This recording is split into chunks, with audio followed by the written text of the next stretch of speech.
¿Qué tal? ¿Cómo están? Un agrado saludarles en una nueva edición de Las Cartas sobre la Mesa, un programa de Infogate que ya por más de 4 años lo está acompañando semana a semana para entregarle datos, información, análisis y tenga usted argumento para poder conversar en su casa, dialogar. El diálogo es fundamental no solamente para consolidar una sociedad, sino para darle fortaleza a la democracia.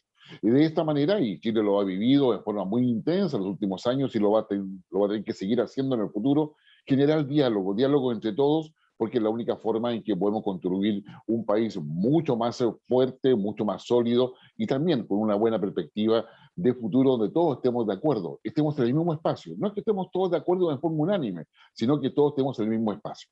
En el día de hoy, Las Cartas sobre la Mesa, un programa que se transmite por Mundo TV, en la señal de cable Mundo desde Valparaíso a Yanquihue, y en regiones también por Telecauquenes, Ñublevisión, por Radio Nunguén de Concepción y por nuestras redes sociales, por supuesto, de Infogate, Twitter, Facebook y YouTube. En esta oportunidad, junto a nuestro senador, que ya lo vamos a saludar, tenemos una gran invitada que es María Soledad Torres. Ella es de Global Legal, ¿no? Digamos, Legal Global, al contrario. al contrario, siempre me pasa, pero Legal Global, que es una entidad de, por supuesto, de asesoría jurídica, que está orientada a cooperar a personas y empresas y con mucho énfasis o foco en las migraciones, que es el tema que nos interesa abordar hoy día, a raíz de la pandemia. O sea, viajar, quizás ustedes dirán, bueno, si todo telemático. No, no todo puede ser telemático, es necesario viajar, pero ya María Solano va a contar sobre eso. Así que bienvenida, María Soledad, un agrado tenerte con nosotros. Muchas gracias, Guillermo. Ya. Y saludamos al senador de la región de Valparaíso, la región que le da el ancho a Chile de Rapa Nui, digamos, hasta los Andes, pasando por San Felipe. Digamos, Kenneth, un agrado saludarte nuevamente. Igualmente, Guillermo, saludo ahí a María Soledad y efectivamente también Rapa Nui tiene sus problemas para poder viajar y los vamos a comentar ahí para aquellos que están ya viendo todos estos temas de los viajes. Ya. Muchas gracias. María Soledad, si tú tuvieras que colocar el tema, digamos, migratorio en tiempos de pandemia, ¿cuáles serían los hitos que tú, digamos, dirías que hay que abordar para entender bien qué es lo que está pasando? Bueno, yo creo que todos a la pandemia nos encontró en una situación en la cual en los primeros meses, no sé si ustedes se recuerdan que todos decíamos, no, esto va a llegar a mayo, junio, y ya llevamos mucho tiempo.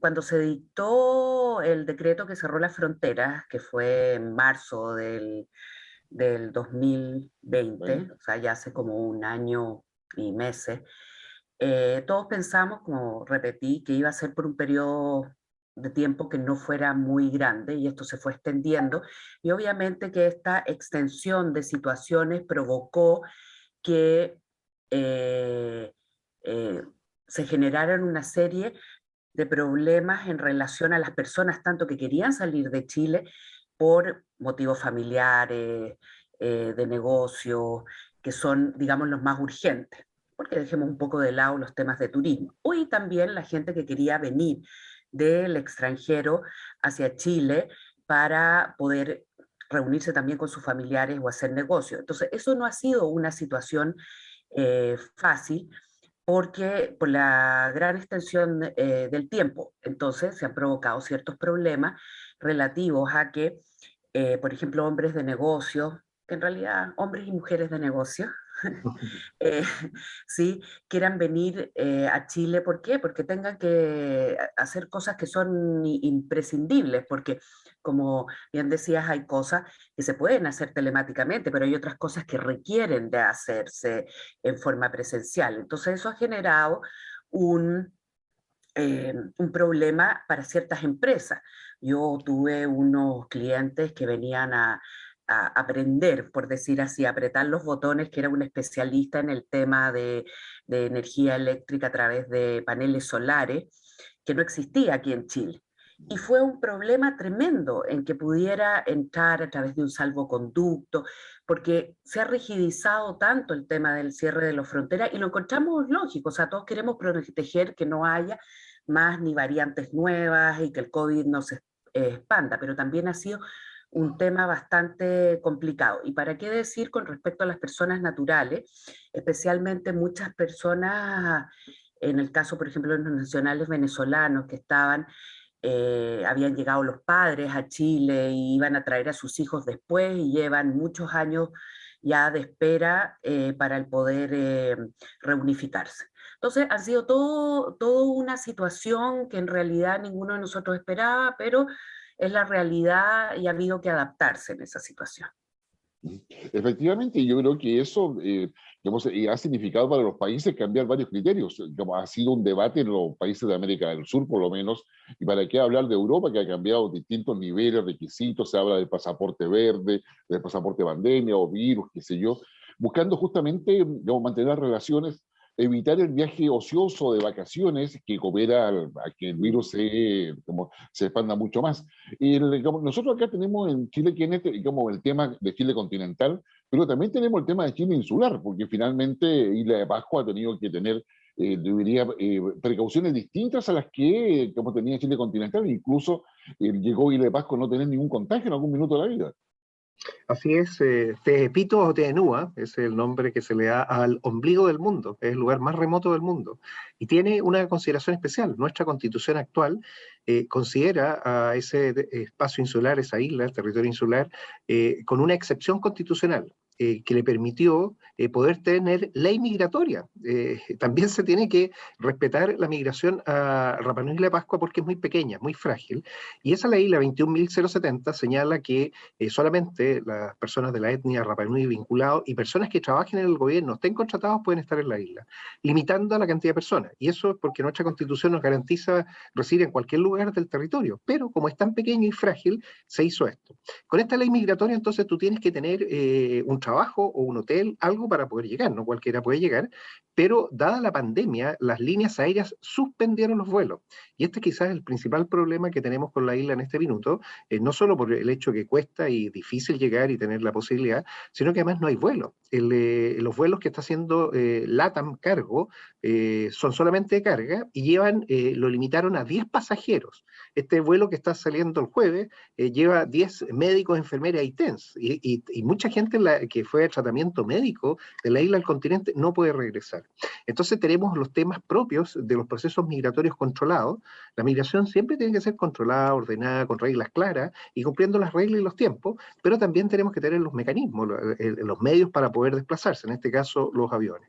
Yo espero que se pueda regularizar pronto, hay muchas familias que están esperando eso, y si no el gobierno va a tener que a través de los delegados presidenciales provinciales, los antiguos gobernadores provinciales, coordinar los apoyos del Estado, los vuelos del Estado para poder mover personas. Todos los procesos migratorios en general son similares, de cualquier naturaleza, y por eso tenemos que entenderlos y respetarlos. Hay ciertos tiempos y plazos. Y en pandemia todo se ha aumentado, todo toma tiempo, las filas de espera, los controles sanitarios, las PCR, las diferentes aplicaciones que cada uno y los diferentes criterios. Ahí nos hemos homologado en el mundo y es un punto que yo creo que podría dar para bastante. Yo también espero hacer por temas digamos, parlamentarios, reuniones con parlamentarios que se pueden hacer solamente físicamente. Una de ellas es de inteligencia y seguridad, que es en el mes de septiembre en Hungría. Y tú sabes que esos temas se hablan de cara a cara, ¿no? No se hablan por Zoom o por otras plataformas, Guillermo. Así es, eso es correcto. María Soledad, ¿cuáles son los temas que importan a la gente? O sea, tenemos los extranjeros que vienen a Chile. Digamos, entre medio, Chile aprobó una ley migratoria. Digamos, y ha aplicado yo diría, un criterio bajo base administrativa para expulsar a aquellos migrantes irregulares o que aquellos migrantes que no cumplen con los requisitos. Se ha establecido toda una burocracia que ha sido criticada en algún minuto por la forma en que hace los trámites, por la forma en que aplica como criterios administrativos para expulsar gente o para poder calificar el tipo de inmigración de que se trata. Entonces yo creo que hay como distintas miradas respecto a esto. Hay gente que se queda en el extranjero que no puede llegar porque tampoco hay claridad respecto a qué vacunas son equivalentes o aceptadas en Chile, a cuáles sí, cuáles no, qué certificado internacional se puede usar. ¿Qué problemáticas tenemos ahí en esa perspectiva, María Soledad? Bueno, en primer lugar, yo voy a tratar de hacer un resumen. Nosotros recibimos aproximadamente entre 1.000 a 1.200 consultas sobre temas migratorios mensualmente. Ya. Es un tema importante porque la verdad que en la práctica en la que nosotros nos dedicamos, yo fui diplomática chilena durante 20 años, por lo tanto tuve la oportunidad de trabajar en consulados, entonces tengo un poco más de experiencia porque es un tema que desde el punto de vista jurídico, eh, no existen muchas personas especializadas en el tema aquí en Chile, porque antes no teníamos los flujos migratorios que tenemos actualmente y que tampoco se van a disminuir en relación a la dictación de leyes, y eso lo vemos en todo el mundo.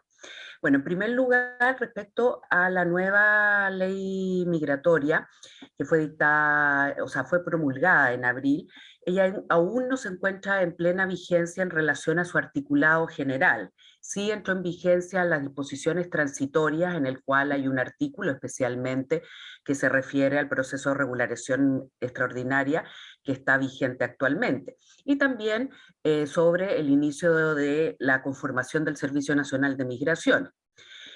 Para que entre el articulado se necesita dictar un reglamento y ese reglamento, bueno, estará siendo confeccionado o ya fue confeccionado por la autoridad que le corresponde tal efecto. Por lo tanto, actualmente lo que se sigue regulando la ley migratoria es el decreto ley 1094 del año 75 y el reglamento del año 1984, que obviamente, como han pasado muchos años, ya ese decreto ley, ese reglamento, fue quedando un poco, digamos, antiguo en relación a la situación actual de Chile en relación a los flujos migratorios, y se fue adaptando por muchas circulares que dictaba el Departamento de Extranjería y Migración, que iba adaptando a las nuevas realidades, pero igualmente no era necesario. Sin embargo, o sea, no era suficiente.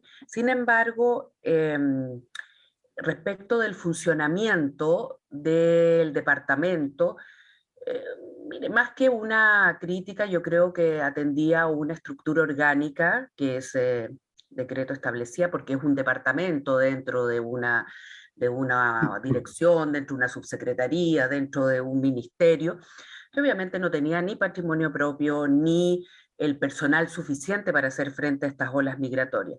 Han habido una serie una incorporación de, por ejemplo, temas computacionales, pero la verdad que en el último, desde que se inició la pandemia, no han funcionado muy bien. Existen muchísimos problemas con relación a cómo utilizar los medios, porque yo creo que se parte de la base que todo el mundo sabe utilizar formularios, internet, y no siempre es así, ¿no?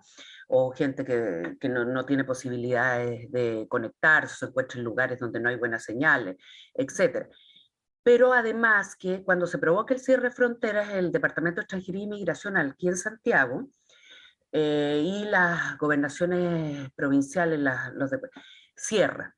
Entonces, ¿qué es lo que pasa? Que al cerrarse no existe una posibilidad de ir a preguntar si alguien tiene alguna situación específica o hubo un problema con su trámite o recibir alguna información del ente que está entregado a resolver esas inquietudes. Entonces, eso ha provocado también eh, mucha incertidumbre en las personas que, no solamente, porque hay que distinguir, los migrantes son aquellos que vienen a instalarse aquí en Chile, pero también de los extranjeros en general, extranjeros que se quedaron aquí, que no pudieron salir y tratan de prorrogar su visa, pero igual no pudieron salir después. Entonces, se ha provocado una serie de cosas y no hay a quién preguntar.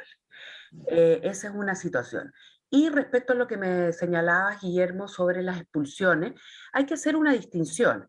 Hay que hacer la distinción, como tú decías, las expulsiones administrativas y las expulsiones judiciales. Las expulsiones judiciales son aquellas personas que son extranjeras que están cumpliendo condena por algún tipo de delito aquí en Chile y como beneficio se le da la posibilidad de poder acogerse, cumpliendo con ciertos requisitos para poder ser expulsados y volver a su país de origen. y los otros son las expulsiones de carácter administrativa, que dentro del decreto ley, por ejemplo, el ingreso irregular a Chile es considerado un delito. Entonces, como es considerado un delito, hay todo un procedimiento respecto de esto. Eh, Tú puedes después hacer, o sea, te pueden decretar la expulsión de Chile, y esa expulsión es por haber incumplido la ley migratoria. Entonces, esa distinción entre las expulsiones administrativas y las expulsiones judiciales, ¿qué es lo que se critica? Que se mezclan dos cosas, porque obviamente sí, hay un incumplimiento de la ley migratoria, pero tú no puedes poner a una persona como equiparándolo al mismo lugar que una persona que ha cometido un delito. No sé, una persona que se ha dedicado, no sé, pues, al narcotráfico con una persona que incumplió la ley porque se le pasó el plazo. Yo creo que es una medida muy eh, muy grave, muy gravosa para la persona. Yo no estoy diciendo que la gente tenga que incumplir la ley, porque cuando uno va a cualquier país uno tiene que someterse a la legislación, y por eso nosotros tenemos la soberanía para poder dictar leyes, ¿no? Pero yo creo que acá, al no haber dónde dirigirse, es lo que ha terminado que uno tenga que judicializar hasta para preguntar lo más mínimo al Departamento de Extranjería e Inmigración. Entonces eso recarga el sistema. Las cortes están llenas de recursos de amparo, de protección en contra del Departamento de Extranjería e Inmigración y contra el Ministerio de Relaciones Exteriores, porque mientras no esté en funcionamiento pleno el Servicio Nacional de Migraciones, todavía sigue habiendo esa división en que las visas en el extranjero se dan en el Ministerio de Relaciones Exteriores y las visas aquí en Chile se dan por extranjería. Entonces, Ana, ocurren esta serie de problemas. Yo creo que también se debe a la pandemia, pero yo también creo que se ocurre también a una falta de atención, de sensibilización. Tú no puedes tener un servicio o un departamento que atiende público cerrado más de un año, porque no, entonces deja a la gente que es usuaria también a las, como decían las abuelitas, la buena de Dios, ¿entiendes? Y que lo dejan sin, entonces eso provoca que también haya un montón de personas que eh, se aprovechen de esta situación y que entreguen una información ante esta gente que está desesperada por saber si se queda, si se va, si tiene visa, si no tiene visa, que los tiempos son largos, que después de un año te dijeron que te faltaba un papel y te dan 5 días, que eso lo dice la ley, pero que te dan 5 días, con la pandemia no se pueden conseguir los papeles actualizados, entonces ha generado como un caos esta falta de atención de extranjería, ha generado un caos. Traté de decir muchas cosas en un poco tiempo, pero yo creo que eso es lo fundamental, es la falta de atención del Departamento de Extranjería e Inmigración, que ha generado un tema bastante caótico. Sí, no, bastante caótico. Hay muchos chilenos extranjeros que intentan volver, tienen que someterse a una serie de requisitos, incluso, digamos, hay más facilidades si tú eres residente de Chile o tienes nacionalidad chilena, pero eso igualmente, digamos, enfrenta una serie de barreras burocráticas. Digamos que cuando hablamos de Departamento de Extranjería, estamos hablando de un organismo que está en el cuarto o quinto nivel dentro de la estructura del Estado. Es decir, Yes. o sea, que depende de una serie de autoridades superiores, o sea, que diríamos, quizás tal cual dirían los abuelitos, la abuelita, ¿no es cierto?, que se alineen los astros para que ese departamento pueda alinearse con toda la otra estructura superior del Estado para poder tener, digamos, esas soluciones. Esto se ha debatido digamos, en el Congreso. Kenneth, digamos, ha tenido oportunidad tú de poder mirar cómo se está mirando el tema después de haber aprobado esta ley migratoria. Mira, sí, lo que pasa es, tal como muy bien lo señaló María Soledad y con su experiencia de todo el servicio exterior chileno, este tema no solo pasa por la ley, pasa por los reglamentos y cómo se aplica el reglamento. Y aquí viene quizás yo diría que la transformación más importante del Estado. Nosotros tenemos que transformar el Estado, el gobierno, en inglés podría ser Government as a Service. ¿Cómo logramos generar servicios que vayan directamente en apoyo de las personas? Una de las frases que a mí más me gusta para este proceso que estamos iniciando, la pandemia nos confinó, todos estamos encerrados, pero hemos tenido que seguir funcionando por Internet. El hecho que estemos ahora haciendo programa por Zoom así lo demuestra. Podemos llegar perfectamente a tener una república digital donde tú puedas decir nunca más una fila. Y las filas, no solo las filas físicas que tú tienes de esperar, sino que las filas digitales. Mira, curiosamente, se produce una burocracia digital por trámites generados innecesariamente, en donde los controles que se aplican perfectamente podrían ser aplicados por mecanismos de ayuda a las personas. Y aquí es un temazo, que es el famoso tema de la inteligencia artificial y cómo evitar que esta tenga sesgo.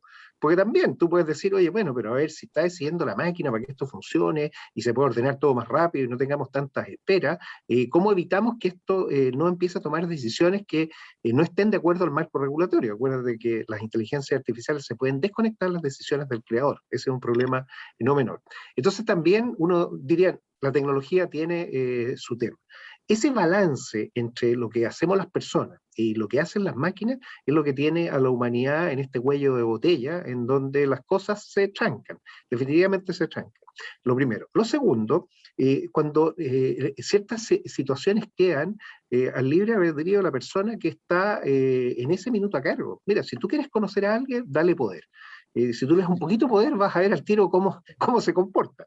Y lo que es peor, el criterio común, porque probablemente en un lado funciona de una manera y en el otro lado funciona la otra. Entonces, es un desastre. Y esa es mi verdadero análisis en algo que tú dices, bueno, a ver, la ley es un marco de referencia, tiene reglas que se tratan de ser lo más clara posible y hay que hacer cumplir las reglas. Toda la diferencia entre esa intención, la idea de legislar, del legislador, la forma en que se discute y se debate y se define el grupo de reglas, cuando hay que llevarlas en la práctica para controlarlas, toda esa diferencia que es el reglamento, ahí es donde se producen los problemas. Y el reglamento ya escapa del legislador, de la persona que tiene a su cargo la ejecución del proceso, el dueño del proceso. Y el dueño del proceso además cambia. O sea, cuando tú hablabas de esto de la persona, si esa persona la van cambiando, y los que quedan finalmente son los que están con la responsabilidad mínima, donde se les entrega el poder máximo, y hacen, no te voy a decir que lo que quieran, pero la verdad es que quedan con un grado de libertad en donde tener un criterio común es muy difícil. ¿Qué hay que hacer? Tenemos que avanzar más en transformación digital. Nosotros tenemos una ley, la 21.180, que entra en vigencia ahora el 22 de octubre. Vamos a tener un programa, ojalá especial en esto, con algunos invitados porque el 22 de octubre tenemos 5 años para digitalizar todos los procesos del Estado, pero no para entregar el certificado en PDF, eso no es digitalizar, es para tener procesos digitales robustos con inteligencias artificiales de apoyo que den todas las garantías, tanto el gobierno como las personas, para que los procesos fluyan de una forma más natural y podamos tener al menos el mismo criterio aplicado en todos lados. Y no lo que tenemos ahora, que va a depender de unos y otros, dependiendo de muchos intereses, cosas, conocimiento. Mira, es una mezcla de variables tan grandes que es difícil de resolverla. Pero esa es la realidad. En la práctica todo el mundo dice, no, con la nueva ley, sí, está bien, ya tenemos una nueva ley, pero de ahí a cómo se aplica, de la forma, de los controles que tiene, es un mundo de diferencia que hay que seguir perfeccionando. Una de las cosas que yo he propuesto, Guillermo, es que podamos tener la capacidad para en los diferentes periodos legislativos ir analizando la legislación con su reglamentación. ¿Por qué? Porque es un todo, y tú tienes que hacer una evaluación integral. Eso que se hace ex ante, se trata de ver que la ley sea lo mejor posible, que también no se hace tan bien, ex post no existe. Entonces una vez que uno deja algo, bueno, eso entra, cuesta una década, 20 años y no produciendo nada. O sea, entonces es complejo, yo te digo, la política 2.0 tiene que ir hacia ese lado. Tenemos que usar más herramientas, verificar más, estar conscientes de lo que estamos haciendo en nuestra responsabilidad. Ese es el nuevo liderazgo político que yo espero emerja y que probablemente veamos en estas elecciones, cuando se elijan a personas que no son siempre los mismos, son personas que pueden hacer mejor la pega. Eso sería, Guillermo. Sí, no, eso es importante. Se supone que el reglamento de esta ley migratoria va a estar listo en noviembre, esa fue por lo menos el compromiso. Sí. Digamos, esperemos que así sea. Pero, ya nos va a quedar ojo, eso está listo, pero de ahí a que lo apruebe la Contraloría, suma el otro tiempo más. Y el Contralor puede que interprete. Entonces, bueno, ese es nuestro sistema que tenemos que conocer, y en esa condición hay que siempre estar preparado para lo que venga allí. Sí, el tema está en que hoy día la pandemia, y tal cual lo ha explicado María Soledad, nos ha colocado frente a una situación que es evidentemente como compleja en términos de poder facilitar la migración. Es decir, digamos, el tema comercio lo tenemos bastante solucionado con la trazabilidad. Hoy día hay documentos que en términos de personas son válidos en un país, pero no válidos en el otro. No hay sistemas integrados que permitan compatibilizar todo eso, y eso hace, bueno, que María Soledad, a través de siempre, Global Legal, ¿no? Y como No, a través de... legal global, Legal, no. atención. Si me permite, Guillermo, me gustaría yo hacerle una pregunta a María Soledad con su Por favor. experiencia, que esto es de política pública también. México tiene un acuerdo con Canadá, es acuerdo gobierno a gobierno, para poder tener migración selectiva estacional. Básicamente, Canadá tiene periodos de invierno grande y tiene periodos de cosecha muy cortos, y se necesita mucha mano de obra, pero por ese periodo. Y la gente, obviamente, quiere tener un buen trabajo, y si pueden ganar la plata del año en algunos meses, bueno, voy por esos meses, trabajo y me vuelvo, y estoy el resto del tiempo cerca de mi familia, en mi lugar, en mi país. Pero esto se hace entre gobierno y gobierno. O sea, son los gobiernos los que definen los cupos, la gente, las personas, y las personas entran y salen. ¿Por qué? Porque obviamente todo el resto del tiempo van a estar mejor donde está su familia, no tienen para qué se requería. Chile tiene una condición bien especial. Nosotros tenemos, por la latitud, diferentes climas. Entonces, nuestras cosechas no son todas al mismo tiempo como en Canadá, que están todos en el mismo. Nosotros tenemos, no sé, un mes una región, el otro mes la otra.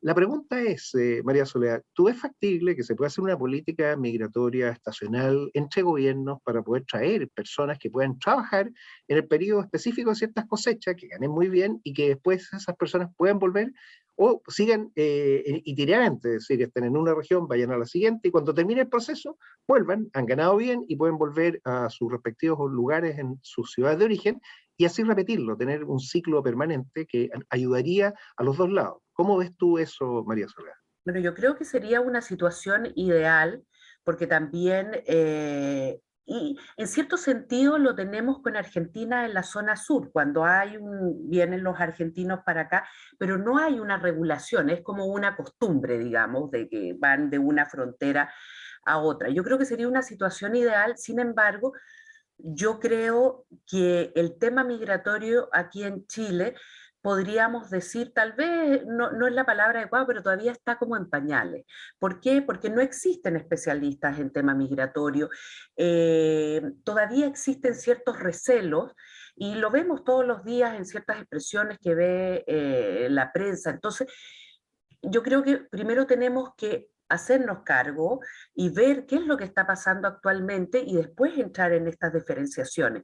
¿Por qué? Porque si llegamos a hacer estas diferenciaciones actualmente, como yo veo el asunto, lo único que va a generar va a ser más eh, recelo hacia el extranjero, porque decir, oh, y vienen, y más encima ahora vienen a trabajar en todas las regiones y a quitarnos el trabajo. ¿Por qué? Porque no hay una cultura, no hay una cultura de recibir al migrante. Y yo creo que eso también pasa por una parte de que nosotros también no estemos informando de situaciones negativas. Perdón, respecto a la migración, la prensa lo único que sale a estas personas yéndose con el overol blanco diciendo estos delincuentes.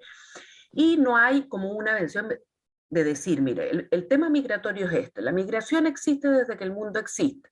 Van a haber por diferentes razones procesos de migración, ya sea por razones económicas, por razones de medioambientales, que ahora estamos sufriendo mucho. O sea, cuando hay sequía en, no sé, pues en el país vecino, mucha gente migra porque obviamente tiene que trabajar. En Centroamérica hay una migración por temas de violencia de género, por Así es. violencia intrafamiliar. Entonces, yo creo que nosotros como país tenemos que venir y en vez de hablar sobre la migración como un elemento negativo, no hay que ni victimizar a la migración ni criminalizarla. Es decir, mire, nosotros hacemos parte de un mundo global y de este mundo global nosotros vamos a recibir migración. Hay alguna que nos gustará, otra que no nos gustará, tal vez tienen costumbres que a nosotros no nos gustan, que pongan la música alta, que pongan la música baja, pero hay un periodo de adaptación y no podemos vernos exentos. Entonces yo creo que es una excelente idea, pero nos falta un poquito para que en Chile nosotros mismos no nos sintamos que estamos siendo afectados en nuestro propio país. Yo lo veo, o sea, nosotros al ser abogados, que nosotros nos vamos básicamente al tema con extranjeros. No se imaginan los mensajes de odio que recibimos, terribles, que por qué no los recibimos, o sea, lo más light es que por qué no los recibimos en nuestra casa, y ahí una cantidad de, de cosas irreproducibles en un salón, o en una, pero también es porque yo creo que así como los extranjeros tienen que adaptarse a nuestra realidad, nosotros también tenemos que estar abiertos, porque es una cosa que no va a cambiar. María Soledad, la verdad es que sí, efectivamente tenemos que entrar a que la migración tiene un efecto cultural, tiene un efecto en la manera en que una sociedad se organiza, lo hemos visto en Europa, con las migraciones en Francia, por ejemplo, en Alemania, y en Reino Unido. Hay todo un proceso de aprender. Y yo creo que efectivamente, digamos, el tema no radica en la ley solamente, radica en la mirada país que se tenga respecto a ello y la coherencia que debe tener todo ello con el hecho de que somos un país que está interconectado con todo el mundo a través de acuerdos comerciales que amerita justamente un flujo cada vez mayor de personas que llegan. Legalglobal.cl para todos aquellos que quieran alguna duda migratoria o tengan dudas respecto a todo lo que significa instalarse en Chile, digamos, llevar negocios o relacionarse con el extranjero también. Así que muchas gracias, María Soledad. Y nosotros vamos a una pequeña pausa y regresamos de inmediato para ver otro tema que es también derivado de la pandemia y que tiene que ver con la economía. No se vaya, volvemos de inmediato.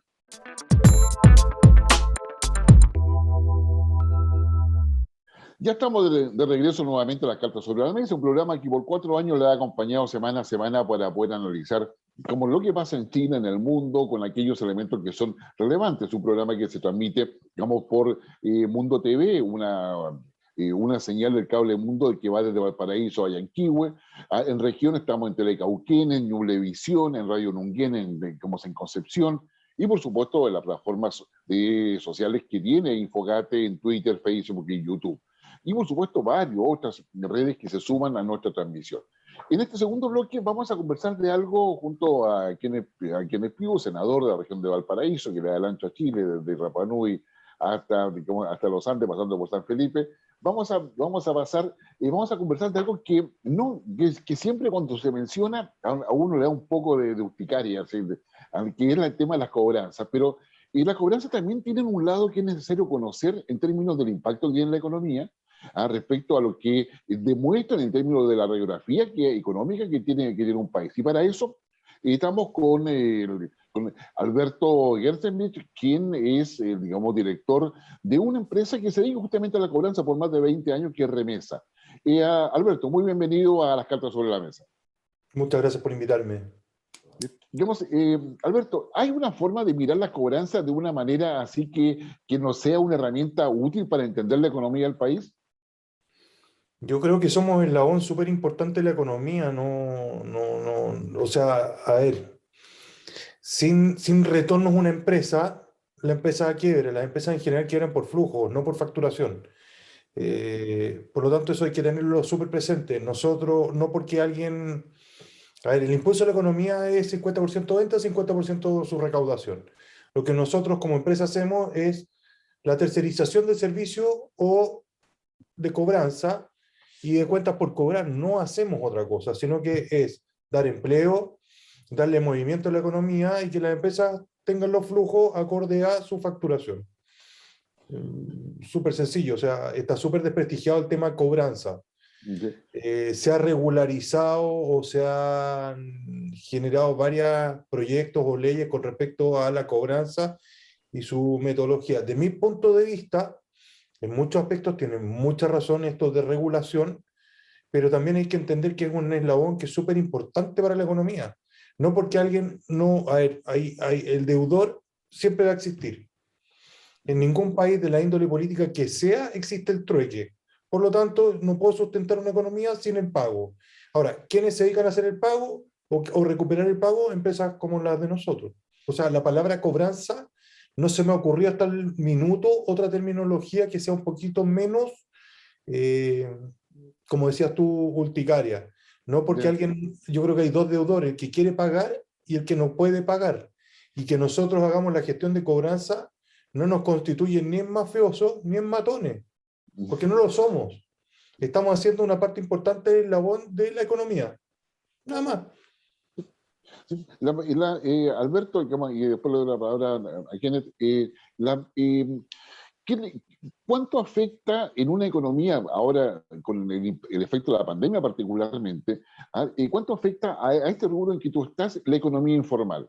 Porque más o menos se estima que en Chile la economía informal ha ido aumentando considerablemente y por lo menos 26-30%, y con eso claramente los flujos quedan fuera del control de cualquier tipo de institución, incluso de la propia empresa. Mi opinión, no sé si les va a gustar. Ya. Ayer hablaba con un amigo y me decía, ¿para qué tienes que decir algo que nadie quiere escuchar? Tengo una visión que quizás muchos comparten, pero o sea, muchos la comparten, pero pocos la manifiestan. ¿En qué sentido? En que hoy día no hemos visto en algo que es inédito, que es una pandemia, ¿ok? Donde han ocurrido hechos que no son menores, desde un Trump que sale y se agarra con los chinos, y los chinos se cierran, se expande esta cuestión de la pandemia.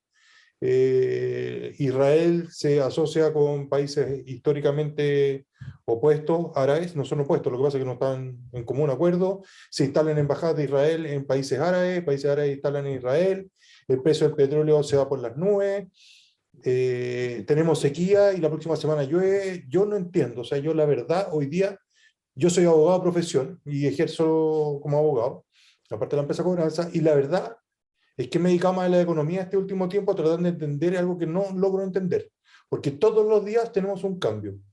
Yo, mi percepción, perdón que me explaye, pero es que lo que está sucediendo es que están subiendo los precios un 30 o un 40%, y por otro lado, el sueldo no está aumentando, en línea con lo que tú estás diciendo. Tenemos un 9,5% declarado de cesantía formal, pero por otro lado declaran un 17% de empleos informales. Voy a poner un ejemplo. Si yo quiero hoy día un maestro de sushi, para un sushi no hay, porque hoy día hay un sobrecalentamiento, por así decirlo, de inyección de recursos que está generando que la clase media baja, socialmente en Chile, no sienta la necesidad, o bien está supliendo la necesidad de salir a trabajar en un empleo formal porque tiene una suspensión que viene con apoyo monetario, o media jornada, IFES, etcétera, por lo cuanto hoy día el ingreso, clase social media baja, porque aquí a nadie le gusta que lo clasifiquen ni alta ni baja, es una cuestión así como coyuntural, a nadie le gusta y es como, pero esta suerte de inyección de recursos ha significado que primero que nada haya mucha plata circulando en el mercado, que quizás políticamente no es correcto decirlo, pero mucha plata, son 49.000 millones de dólares que salieron de las AFP, que son nuestras jubilaciones para el futuro, independiente que el sistema sea malo o no sea malo. O sea, salieron 49.000 millones de dólares de nuestros ahorros, de nuestros porque es de todos, y cada uno lo que ha podido proporcionalmente aportar. Por otro lado, ha habido muchas ayudas total, y por otro lado, hoy día hay escasez, los puertos chinos están cerrados. ¿Por qué? Porque nuevamente tenemos pandemia, nuevamente tenemos foco, y hoy día se llama Delta. En Estados Unidos, que es un país libre y por lo tanto no se puede coartar las libertades, resulta que Delta también en la zona de Florida ha estallado en forma explosiva. Un contenedor de Estados Unidos o de China costaba $1.800 y hoy día sale $11.800. ¿Qué significa esto? No vamos a tener, hay escasez de productos, tenemos hoy día una escasez de mano de obra, y por otro lado los ingresos no están aumentando, sino que están siendo subvencionados vía IFES, vía retiros, etc. Ahora, ¿qué ha pasado con esto en la cadena de pagos? Se ha destruido significativamente la cadena de pagos. Por varias razones. Porque con el primer retiro la gente pagó. Y también hubo una serie de postergaciones el año pasado, postergaciones, repactaciones, etcétera, que esto evitaron algo que es más técnico, provisionar los bancos o las instituciones que se rigen por la SUPER. También se incentivó a no pagar. el año pasado tuvimos una economía desde mi punto de vista de subsistencia, porque yo mi única obligación era alimentación y pagar colegios si había que pagar colegios. Pero el resto, créditos, hipotecarios, etcétera, hubo postergaciones y en general postergaciones. Ayudó mucho el FOGAPE para mantener empresas, pero hoy día estamos viendo que esos FOGAPE se terminaron. Las empresas, por lo menos los clientes de nosotros, dejaron de facturar un 30 o un 40%. Si yo miro el mercado y digo a quién le está yendo bien desde lo que nosotros vivimos, de lo que nosotros queremos, desde lo más simple del ser humano, lo que nosotros queremos, vemos que las empresas están facturando un 30 o un 40% menos. Y el consumo yo no lo veo que haya aumentado por varias razones, porque no hay. Hoy día nos estamos enfrentando a algo que no hay. Entonces mi pregunta, siendo un simple y humilde servidor de la ley, es decir, ¿qué tenemos? ¿Vamos a tener inflación o vamos a tener deflación? Porque todos los días tengo una sorpresa nueva. Hoy día con el dólar a 7.80, o como terminó ayer a 7.70, significa que va a haber una alza significativa con un contenedor que me lo traen si es que llega, porque los barcos no están llegando a Chile, y lo que nos tiran no lo están tirando en San Antonio, porque realmente pasa así, los barcos están dejando las cosas botadas, o en Antofagasta, porque tienen que dejarlas, o la están dejando en San Vicente. Por otro lado, vamos a tener alza de precios por el lado de la sequía, que es un hecho que nos hemos hecho los tontos, pero venimos viendo lo que hace 2 o 3 años, tenemos problemas de fuerte sequía, entonces ahora nuestro nuevo problema es que vamos a tener problemas en las plantaciones porque los agricultores no van a plantar y por lo tanto va a haber escasez y por lo tanto va a haber alza de precios. Todo lo que les estoy diciendo es lo que yo veo en los diarios, es lo que veo en las noticias, es lo que veo en el día a día, donde gente de estrato social, económico alto, se han visto perjudicados porque les disminuyeron sus ingresos por razones obvias, porque están vendiendo menos, porque no están yendo a sus oficinas y porque hoy día no se está generando empleo. O sea, yo no sé de dónde sacan las cifras, porque yo en el día a día, el modo de vivir, no las entiendo.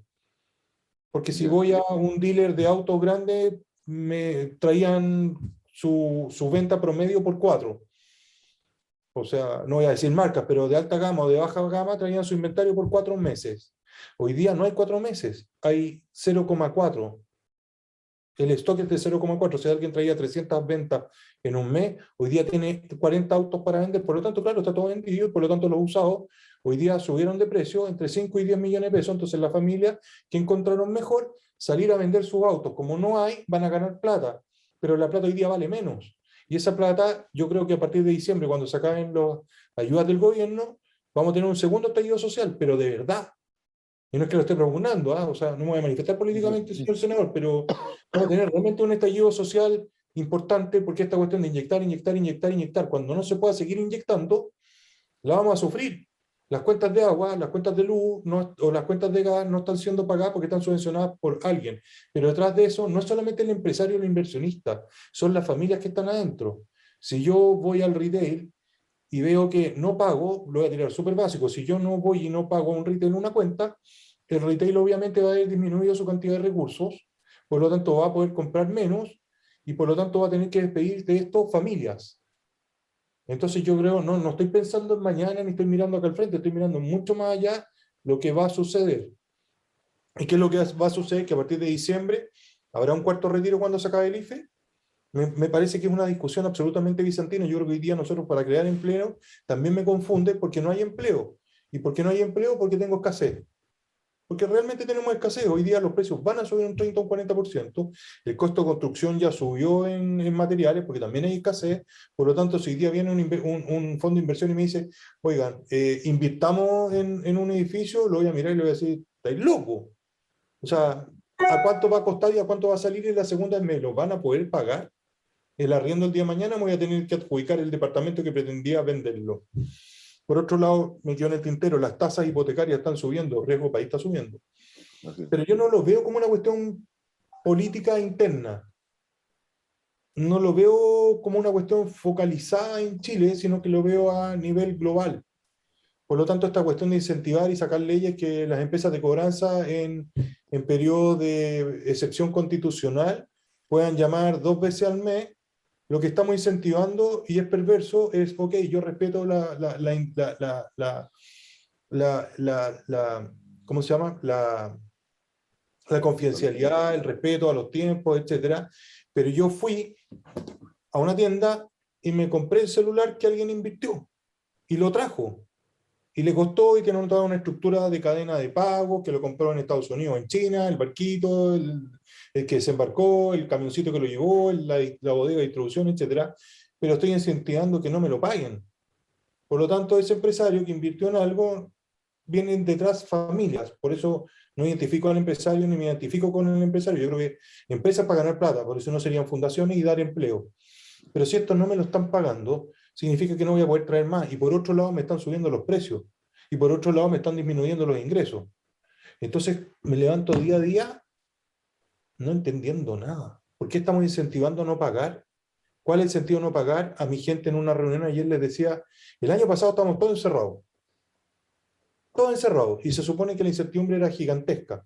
Pero resulta que hoy día, que están prácticamente todas las comunas con aforo 3 o aforo 4, hay más plata que nunca en el mercado. Pero la gente no paga. Y el no pago significa que el vecino de al lado se va a quedar sin pega.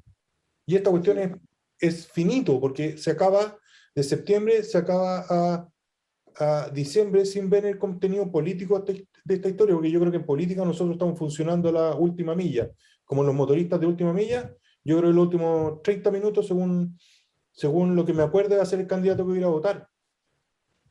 Pero acá no tenemos un contenido de darle continuidad a una economía. Puede ser justa, puede ser injusta, pueden haber habido intereses excesivos, pero la cadena de pago, todo esto para redondear, la cadena de pago no se puede interrumpir. Cuando fue la crisis social, yo me fui a Argentina y me fui a Perú. A ver gente al otro lado, porque dije, para nosotros esta era una crisis insospechada porque no la teníamos administrada, dominada, no la habíamos presentido, o si se presintió, nadie pensó que iba a pasar esta cuestión. Entonces dije, a ver, ¿cómo va a cambiar esta historia? ¿A dónde voy a ir? ¿Dónde los argentinos? Porque viven en crisis. No tienen crédito los argentinos. Si yo me quiero comprar una casa en Argentina, tengo que ir cash a pagar una casa en Argentina. No existe el crédito. Entonces dije, si estos gallos viven en crisis permanentemente, algo tendrán para enseñar a nosotros. Entonces, lo que aprendí básicamente es que no cortes la cadena de pago. Si no puedes pagar, abona. Pero hoy día lo que hemos logrado en Chile es desincentivar el pago cuando toda vez ha habido más plata para regularizar. Y lo que yo siento es que la deuda existe, aumenta y está como tapadita. O sea, sacaban las compensaciones, sacaban los IFE, etcétera. Esta cuestión es bomba de tiempo. Por otro lado, lo que les decía, el nivel de cesantía, yo no creo que sea un 9,5, una cifra menos de 2 dígitos. Por lo menos en mi rubro, los abogados, yo no veo que estén forrados en pega.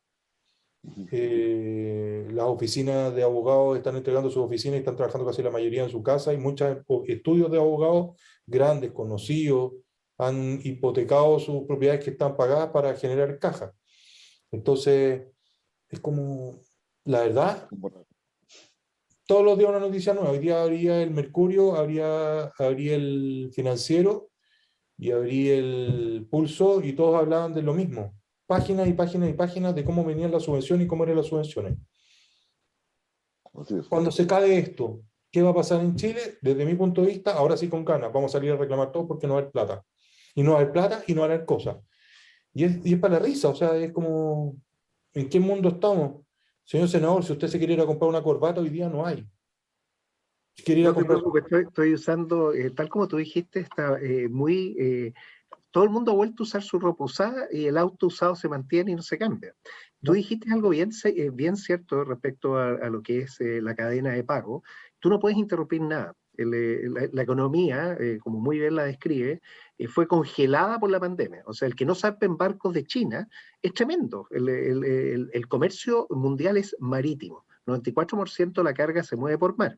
Si no se mueven los barcos, tenemos un problema grande. Y aquí viene el problema en los dos lados. En el lado que produce, que también baja porque no tiene la capacidad para poder vender, no tiene la capacidad logística para almacenar. Y aquí al otro lado no tenemos que hacer. O sea, esta economía que está con la pandemia no nos había ocurrido. 100 años atrás, cuando ocurre la pandemia en medio de la Primera Guerra Mundial, justo al término, la economía no estaba tan globalizada como está ahora. Entonces fue mucho más rápido reconstruir los países que estaban destruidos por la guerra. Esa misma actividad le dio actividad económica y salieron adelante. Nosotros no tenemos esto. Entonces, la pregunta es, ¿cómo vamos a hacer los planes de reactivación económica para lograr esto? hay dos antecedentes que me gustaría aportarlos respecto a lo que tú decías. Uno es que se postergaron, o sea, por política pública, se postergaron los pagos de los servicios básicos, por ejemplo. Yo no puedo no consumir agua al día, necesito la electricidad, o sea, hay cosas que todo el mundo entendemos que uno necesita, y hay ciertos valores mínimos. Por ejemplo, Naciones Unidas define 100 litros de agua por persona al día, y esos son 3 metros cúbicos al mes, una familia de 4 personas. Eso es que se sabe. Fíjate que habría sido mejor política pública haber dicho, ¿sabe qué más? El ingreso de emergencia le trae el agua y ahí tiene, ¿para quién? Pero le pagamos directo a su proveedor. Entonces, tú no interrumpes la cadena de pago de un servicio que es básico, porque si tú destruyes hasta la cadena de pago de tu servicio básico, te vas a quedar sin nada.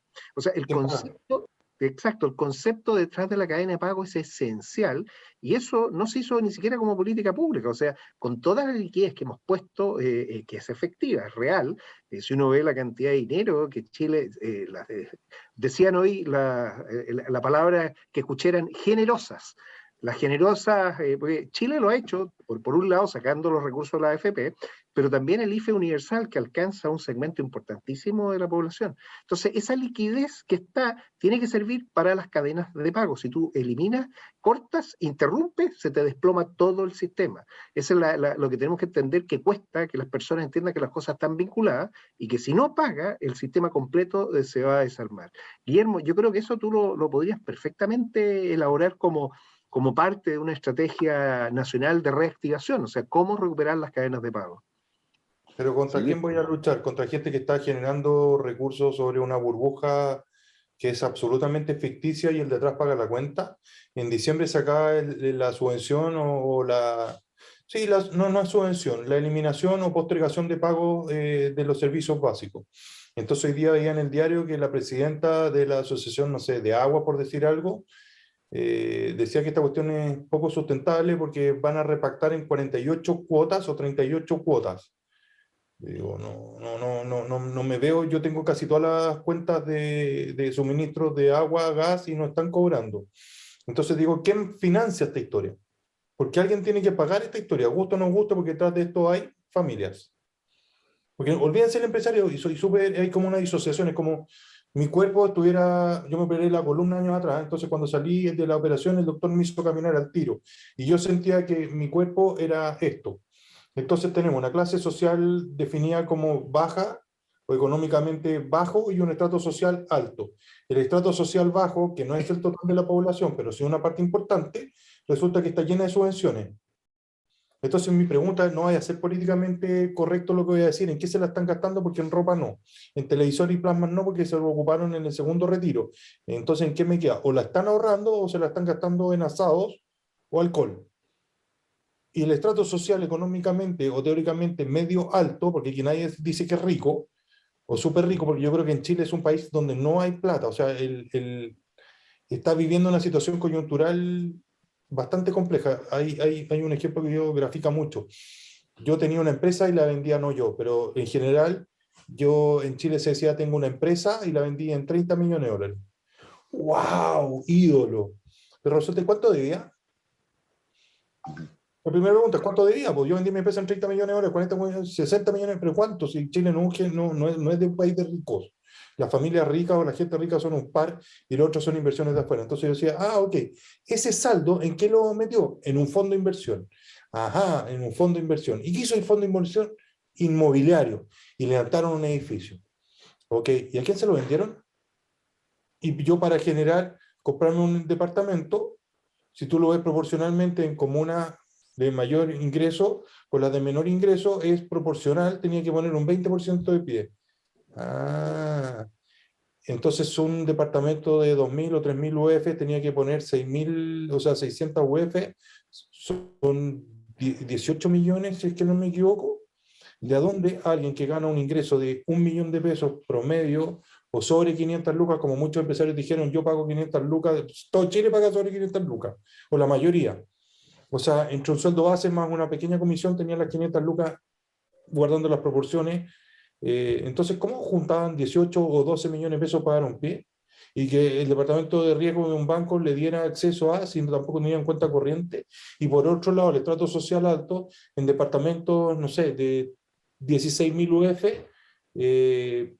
para un matrimonio joven es imposible. O sea, ya antes del estallido social, o sea, finales del gobierno de la presidenta Bachelet o principios del gobierno de Piñera, ya veníamos reventados. O sea, el estallido social fue como el pelo a la cola esta historia. O sea, por 30 pesos destruimos Chile. Pero esos 30 pesos fueron súper significativos porque después nunca pensamos que iba a haber pandemia. Es como, ¿dónde estamos? Yo he escrito un par de columnas que han sido, no, para mí no es un tema de ego. La verdad que no es un tema de ego y lo recalco. Cuando uno dice, no es esto, no, la verdad no es un tema de ego. Pero han sido vistas por 20.000, 30.000, 170.000, 20.000 y la última fue todo lo que yo creía ya no es. Mi próxima columna va a ser perdonen, disculpen por no haberme dado cuenta antes de lo que nosotros estamos viendo. Entonces, políticamente, no es correcto decir que el dólar está subiendo, que el cobre está subiendo, que va a haber escasez, que están aumentando los costos en un 40% y por otro lado los ingresos no. A nadie le gusta escucharlo. Entonces un amigo antes de ayer me dijo, ¿para qué escribes? ¿Para qué dices lo que nadie quiere escuchar? Entonces en diciembre me voy a sentar, lo voy a mirar y voy a decir, porque ahora están discutiendo, ojo, nuevamente, no voy a discutir de temas políticos ni me voy a manifestar políticamente, para no meterme en lío. Pero ahora estamos discutiendo el IFE, que ya se aprobó versus que no se apruebe la cuestión de los retiros. Entonces se acaba el IFE, entonces yo creo que tienen que salir como en diciembre, enero, por ahí, a decir el cuarto retiro. El sistema de pensiones, no tengo nada que decir porque todos sabemos cómo anda, pero sacarle todo a un sistema de pensiones que ya es muy malo, es más malo todavía. Porque aparte hoy día, el que apague la luz, ahora tiene que venir otro a encenderla. ¿Y con qué la va a prender? El año pasado, si no me equivoco en la cifra, se imprimió el 30% solamente el año pasado de todos los dólares que hay en el mundo. El año pasado. O sea, el 30% de todos los dólares que están poblando, interesante. La otra es que muchos dicen me voy a ir a vivir afuera. Yo me ofrezco a llevarlos al aeropuerto. No tengo ningún problema, porque de Chile nadie se va a ir. Independiente del candidato que salga o no salga, todos ya nos acostumbramos a un estándar. ¿Por qué lo digo? Porque lo relaciono con la cobranza. ¿Por qué lo relaciono con la cobranza? Porque a mí me gusta ir a comprarme buenas zapatillas, y a todos nos gustan las buenas zapatillas. La buena corbata, la buena camisa, etc. Ahora, ¿qué cambió en el tema del consumo? Fácil, po. Si estuve encerrado, ocupaba pijama de día, pijama de noche, po.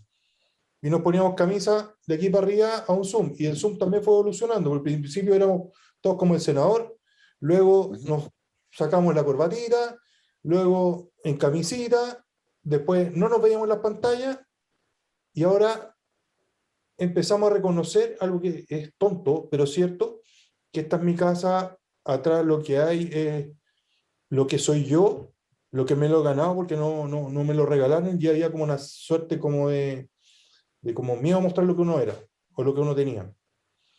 Porque yo creo que lo que se tiene es producto del trabajo, porque Chile no es un país rico, es un país donde tenemos gente trabajadora, pero la estamos muy mal acostumbrando. El chileno no es mal pagador, porque si no, no se habría sustentado esta economía. Yo no puedo decir que el chileno es mal pagador, porque la verdad que no lo es. Pero lo que hemos hecho hoy día es interrumpir completamente la cadena de pago. Y hoy día los que nosotros creíamos que eran poderosos, que eran grandes, se están cayendo uno a uno. En la mañana, a pesar de que llevamos poco rato que transcurre la mañana, tengo un muy amigo que tiene una guardería en el sur de lanchas. Y resulta que me decía que tenía una cantidad de plata de gente que tiene suntuarios como una lancha que no le han pagado en años. Entonces le digo, cobra, porque esa gente no te va a poder pagar. El fin de semana estuve en el sur y los restaurantes abarrotados de gente, o sea, había que pedir reserva, era como estar en el verano en el sur. Entonces, como, a ver, filosóficamente yo no puedo decir que a nosotros nos cambió la forma de la vida, que quiero estar más con mi gente, qué sé yo, nos encerraron a todos. Pero hoy día yo creo que nos van a mandar a un fase 2 tranquilamente cuando aparezca Delta. Y ya hay países, por ejemplo Inglaterra, que estuvo 17 horas abierto y lo tuvieron que cerrar completamente. Israel, que era el líder y que nosotros estamos visualizando como el líder en esta cuestión, tiene hoy día de cero hospitalizados. Están hablando de 2.500 contagios diarios por Delta. Por Delta, exacto. ¿Y ustedes creen que a nosotros no nos va a pasar lo mismo? lamentablemente se nos acabó el tiempo, o lo contrario, digamos, no vamos a saber qué hacer para poder comprimir todo lo que hace. Pero sí te queremos dejar invitado a Alberto Gersivit, que es el director de Remesa, una empresa de cobranza. Nunca pensamos que al hablar de cobranza hablaríamos de todo esto, pero sí efectivamente lo que es evidente es que la cadena de pago no se puede cortar.